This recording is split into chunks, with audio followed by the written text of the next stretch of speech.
안녕하세요. 안전한 교실 평화로운 학급 강의 세 번째 시간입니다. 네, 저는 강의를 맡은 서울 한산초등학교 교사 이진우입니다. 이번 시간에는 안전한 교실을 만드는 두 번째 키워드, 교사의 태도에 대해 알아보겠습니다. 교사의 태도는 친절하고 단호한 교사의 태도, 그리고 교사와 학생 간 존중의 관계 형성, 마지막으로 학생의 자존감을 높이는 조언법에 대해 이야기 나누겠습니다. 교사의 태도는 크게 친절한 태도와 단호한 태도로 나눌 수 있습니다. 강의를 보시는 선생님은 어느 쪽에 더 가깝다고 생각하시나요?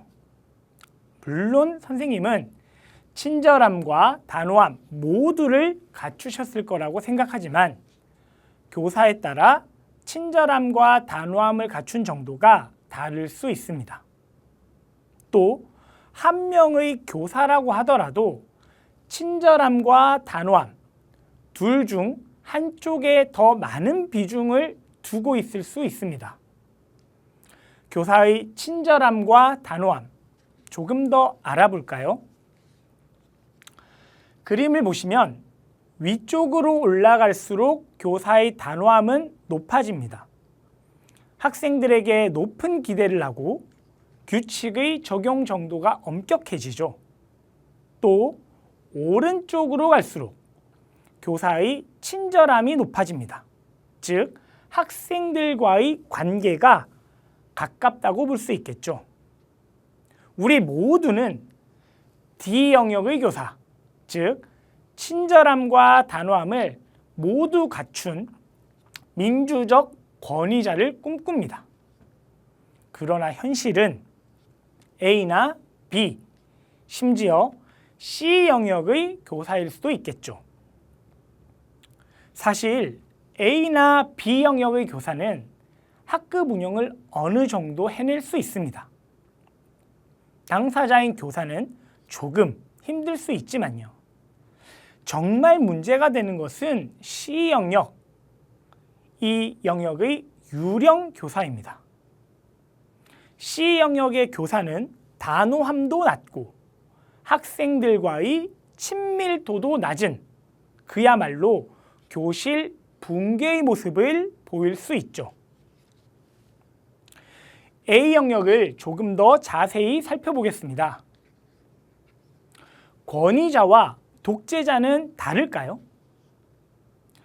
어느 A 교사가 학생들에게 이렇게 말합니다. 자, 수학 시간이니 책 펼까요? 그러자 학생 한 명이 손을 들더니 이렇게 말합니다. 선생님, 수학 말고 체육하면 안 돼요? A 교사가 화가 났습니다. 그 학생에게 무슨 말도 안 되는 소리를 하고 있어? 당장 수학 책 펴! 라고 답합니다.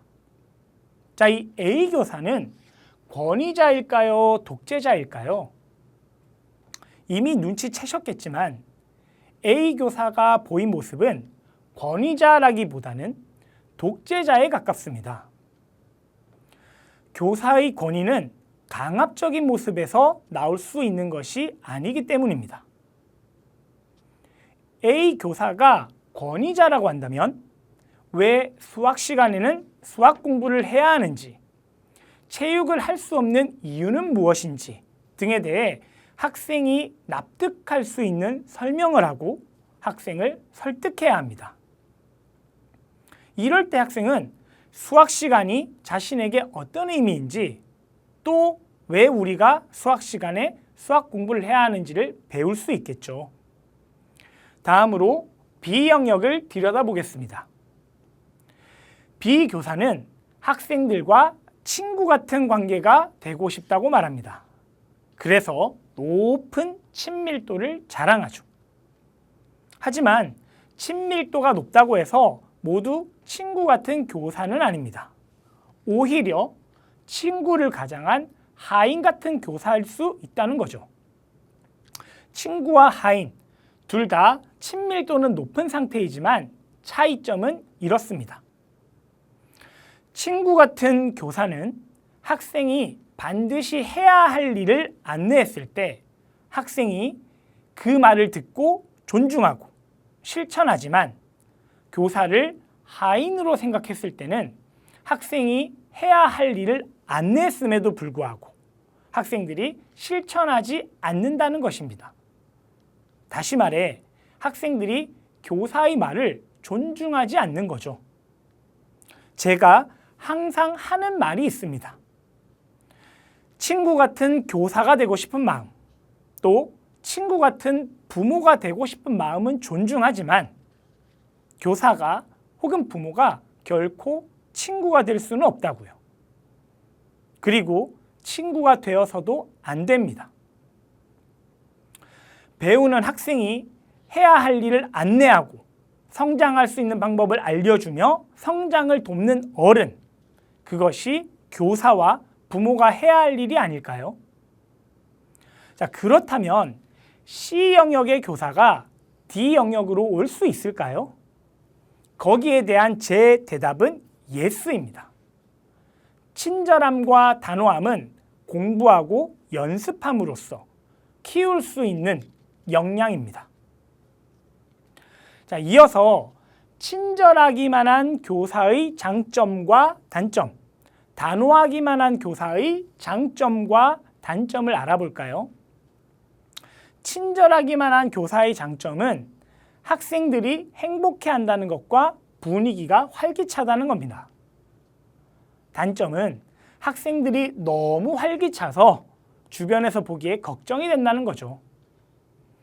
학생들을 차분하게 만들지 못하는 모습에서 동료나 학부모로부터 무능하고 신뢰하기 어려운 교사라고 생각하게 될 여지도 있습니다. 반면 단호하기만 한 교사의 장점은 학급이 조용하고 안정적이라는 것이고요. 또 교사의 지시가 명확해서 질서가 있다는 것도 장점이죠. 반면 단점은 학생들이 교사에게 다가오기가 어렵다는 것이 있고 특히 일부 학생들의 경우에는 지나치게 단호한 교사를 무서워하는 모습도 보인다는 사실입니다. 여기에서 기억해야 하는 한 가지 중요한 사실이 있습니다. 바로 단호한 교사가 친절한 교사에 비해 학급 운영을 더 잘하는 것처럼 보인다는 거죠. 저도 친절함보다는 단호함이 높은 교사였기에 주위에서 어떻게 저렇게 학급이 안정적이야? 이런 말을 많이 들었습니다. 그러나 공부를 하다 보니 단호한 교사보다 친절한 교사가 학생의 성장을 위해서 더 좋을 수 있다는 사실을 알게 됐습니다. 편안하고 활기찬 분위기에서 학생들이 주도성을 갖고 원하는 것을 마음껏 도전해보는 교실 환경은 단호한 교사보다는 친절한 교사가 조금 더 잘 만들 수 있을 테니까요. 물론 우리는 친절함과 단호함 두 가지 모두를 갖기 위해 노력해야 합니다. 친절함과 단호함, 교사에게 중요한 이 두 가지 역량은 어떻게 높일 수 있을까요? 교사의 친절함을 높이기 위한 방법은 여러 가지가 있습니다. 실제로 저도 많이 연습했었는데요. 먼저 온화한 표정을 짓는 연습을 할 수도 있고 친절한 말투를 사용할 수도 있습니다. 아까 말씀드렸다시피 저도 친절함보다는 단호함의 정도가 훨씬 높은 교사였기에 이렇게 연습을 했었죠. 그런데 온화한 표정과 친절한 말투를 계속 신경 쓰면서 학급을 운영하는 것이 쉽지가 않았습니다. 도전하다가 사실 매번 실패했죠. 그러다 한 가지 방법을 찾게 됩니다. 바로 제가 학생들에게 자주 사용하는 단어를 잘 선택하는 것이었죠. 저의 경우는 감사합니다, 고마워요 라는 말을 자주 하기로 했습니다. 고마워라고 이야기하면서 고마워! 이렇게 표정과 말투가 험악해지는 경우가 있나요? 예, 그렇지 않습니다. 다시 말해 사용하는 단어, 즉 어떤 말을 사용하느냐에 따라 표정과 말투가 자연스럽게 친절하게 바뀌죠. 또 제가 무언가를 일방적으로 결정하기보다는 학생들에게 선택권을 주는 연습을 했습니다. 그리고 학생의 선택을 최대한 존중하려고 노력했죠. 자, 이런 노력의 결과로 지금의 저는 친절함을 꽤 많이 갖춘 교사가 되었습니다. 선생님들도 한번 해보시면 어떨까요? 다음으로 교사의 단호함을 높이는 방법입니다. 교사의 단호함은 목소리를 크게 하거나 윽박지르거나 또 오랫동안 혼낸다고 해서 길러지는 게 아니죠. 예를 들어 자주 지각하는 학생이 있을 때 야! 왜 지각해? 지각하지 말랬지? 라고 혼내는 모습은 단호한 교사라기보다는 무서운 교사에 가깝습니다. 또 선생님이 지각하지 말라고 했는데 왜 지각했어? 너 또 지각하면 어떡해? 지각하면 어떻게 한다고 했어? 이렇게 너무 긴 훈계를 하는 것은 학생으로 하여금 자신이 무엇을 잘못했는지조차 잊게 만듭니다. 그저 그 자리를 벗어나고 싶어 할 뿐이죠. 특히 학생의 연령이 어릴수록 더더욱 그렇습니다. 단호한 교사는 이때 이렇게 행동합니다. 지각 혹은 시간 이렇게 짧게 말하거나 학생을 보며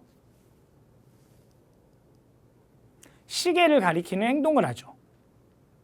이때 표정과 말투는 단호해야 합니다.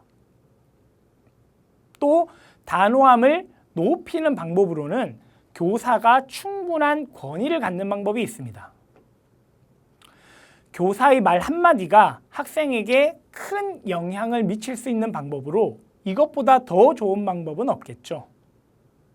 이때 필요한 것이 교사의 전문성, 그리고 이를 바탕으로 만들어진 학생의 교사에 대한 존경심입니다. 팁을 한 가지 드리자면 교사가 단호함을 바탕으로 학생에게 무엇인가를 요구했을 때 학생이 그 약속을 잘 지켜준다면 아낌없는 격려, 즉 감사를 표현하는 것이 좋다는 것입니다. 그러면 학생은 교사의 격려를 바탕으로 조금 더 힘을 낼 수 있을 테니까요. 이런 영상을 본 적이 있습니다. 수업 시간과 전혀 관계가 없는 요구를 했습니다. 예를 들어 갑자기 학생들이 수업 시간에 교사에게 노래를 불러달라고 요청한 거죠. 그랬더니 선생님께서 거리낌 없이 즉시 노래를 불러주는 모습의 영상이었죠. 또 다른 영상에서는 교사가 학생을 면박주고 잘못한 일에 대해 거침없이 지적을 하는 모습을 볼 수 있었습니다. 심지어 그 영상에서의 교사는 자신이 충분히 잘하고 있고 또 친절함도 있다고 생각하고 있었죠. 영상을 보며 다시금 교사의 친절함과 단호함에 대해 생각해 봤습니다. 교사의 친절함은 학생의 말을 무조건 수용해 주는 것이 아니라 감정을 살펴주는 것이고, 교사의 단호함은 무섭게 대하는 것이 아니라 원칙을 지키는 것입니다. 다음으로 교사와 학생이 상호 존중의 관계를 맺는 방법 한 가지를 말씀드리겠습니다. 자, 바로 존중의 약속 만들기인데요. 교사와 학생의 관점에서 서로 고려해야 하는 모든 점들을 정리했습니다. 그런데 교사는 가운데에 있는 두 가지 영역, 즉 교사가 학생에게 어떻게 존중받고 싶은지에 대해서만 집중하는 경우가 많았습니다. 여기에서 잊지 않아야 하는 것은 교사가 학생에게 존중받고 싶은 만큼 학생도 역시 교사에게 존중받고 싶어 한다는 점입니다. 교사 입장에서는 교사가 학생을 어떻게 존중할 것인지, 또 학생 입장에서는 교사에게 어떻게 존중받고 싶은지에 대해 생각해 보는 것은 대단히 중요한 일입니다. 학생이 존중받는 인격체로, 또 다른 사람을 존중할 수 있는 사람으로 성장하기 위해서 꼭 필요한 질문이죠. 실제로 제가 한 중학교의 학급에 가서 존중의 약속 만들기를 실천해 본 경험을 말씀드리겠습니다. 앞장에서 보여드린 영역을 합쳤더니 이런 결과가 나왔습니다. 교사는 학생을 어떻게 존중할 것인가? 평소에 학생의 이름을 부른다. 학생의 의견을 진지하게 수용하고 강요하지 않는다. 또 공정한 태도로 차별 없이 대한다. 끝까지 들어주고 잘못된 행동에 대해서만 이야기한다. 비난과 비하를 하지 않는다. 학생은 교사를 어떻게 존중할 것인가? 선생님이 있는 공간에서는 바른 어휘를 사용하고 욕을 하지 않는다. 선생님이 그만하라고 하시면 멈춘다. 선생님을 바라보고 끝까지 듣고 몸이 안 좋아서 엎드릴 때에는 미리 양해를 구한다. 감사를 표현하고 크게 인사한다. 제 설명을 들으시면서 이 학급이 어떤 학급인지 느낌이 오시나요? 사실 이 학급은 거의 교실 붕괴 직전까지 갔었던 학급입니다. 그런데 함께 들여다보니 학생들이 이미 모두 알고 있었다는 거죠. 본인들의 잘못된 행동과 어떻게 하면 더 나아질 수 있는지까지도 모두 알고 있었습니다. 다만 이것을 실제로 행동으로 옮기지 못했는데 이 내용을 함께 의논하고 또 함께 정하니까 실천해 보겠다는 의지가 생긴 거죠. 이 학급은 어떻게 됐을까요? 학생들과 한 번쯤 해보시는 것을 추천하겠습니다. 이번 강의의 마지막 내용입니다. 학생들의 자존감을 높이는 조언법. 저는 잔소리하기라고도 하는데요. 바로 하버드 대학교 조세핀 김 교수의 교실 속 자존감 책에 나와 있는 내용입니다. 학생에게 조언을 할 때는 3단계를 거쳐야 하는데요. 첫 번째는 칭찬을 두둑하게 하는 거죠. 선생님이 봤을 때 땡땡이는 정말 성실하고 열심히 하는 것 같아. 늘 열심히 해줘서 정말 고마워. 두 번째는 하고 싶은 조언을 진심을 담아서 정말 이건 선생님이 너를 위해서 하는 말이야 라는 감정을 담아 이야기합니다. 땡땡이는 이렇게 성실해서 참 좋은데 가끔 친구들과 다툴 때가 있어서 선생님이 걱정이야. 감정 조절을 조금만 더 하면 훨씬 더 친구들과 잘 지낼 수 있을 것 같은데 말이야. 이어서 3단계 앞으로의 모습을 말합니다. 어때? 이렇게 노력해보면 친구들과 잘 지낼 수도 있고 또 원래 뭐든지 열심히 하는 땡땡이가 우리 반에서 중요한 여러 가지 역할을 해줄 수 있지 않을까? 한번 해보면 어때? 선생님도 최대한 도울게.